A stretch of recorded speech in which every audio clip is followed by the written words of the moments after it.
Magandang araw sa inyo mga ka-foodie. Ako si John Romel Peñaflor ng DMD3H at ngayon ay ituturo ko sa inyo kung paano ba magluto ng pork mechado ng Caviteño style. Tara, wag na nating patagalin pa. Umpisahan na natin. Baboy, karot at kamatis, patatas, tomato sauce, bawang at sibuyas, at Knorr pork cube. Gagamit din tayo dito ng toyo, tubig, asin, paminta, at mantika. Umpisahan na natin.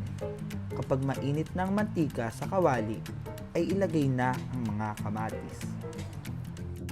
Hayaan itong maluto at lumambot at kasunod naman ito ay ilagay na ang mga carrots. Halu-haluin lamang at hayaan din itong maluto. Kapag alam mong malambot na ang mga kamatis at luto na ito, ay hanguin na ito. Kasunod naman ay ilagay na ang mga patatas kasama ng mga carrots.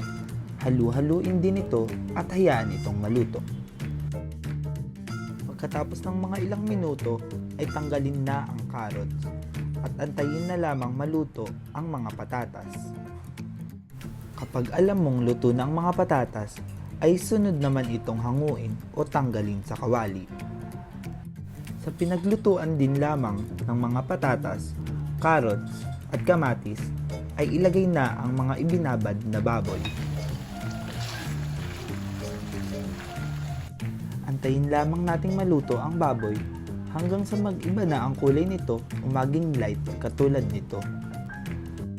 Makaraan nating maluto o maprito itong baboy, ay tanggalin na natin ito sa kawali para sa susunod na sangkap.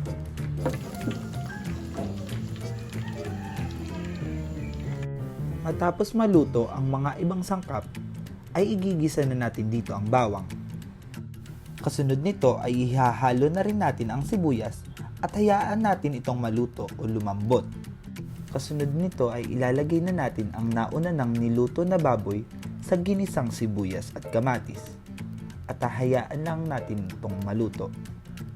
Isama na rin ang marinade nito sa pagluluto. Makaraan nating maluto at mahalo uli ang baboy, ay ilagay na natin ang tomato sauce. Dahan-dahan lamang natin itong ibubuhos at ilalagay na rin natin ang tubig. Papakuluan lamang natin ito at kasunod ay ilalagay na natin ang iba pang sangkap katulad nitong patatas.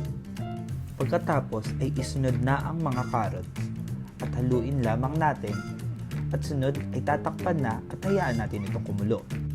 Makaraan ng ilang minuto ng pagpapakulo at pagluluto nito ay ilagay na natin ang iba pang mga pampalasa tulad ng asin at paminta, depende na lamang sa inyong panlasa. Haluin lamang ito upang kumapit ang mga pampalasa at hayaan uli itong kumulo at takpan na natin ito. Makaraan ng ilang minuto ay ilalagay na natin ang ating bell peppers at hayaan uli natin itong maluto at kumulo. Pagkatapos nito ay ilagay na natin ito sa isang serving plate at iserve na natin. Ayan, mukhang masarap 'di ba? Hanggang sa muli, paalam!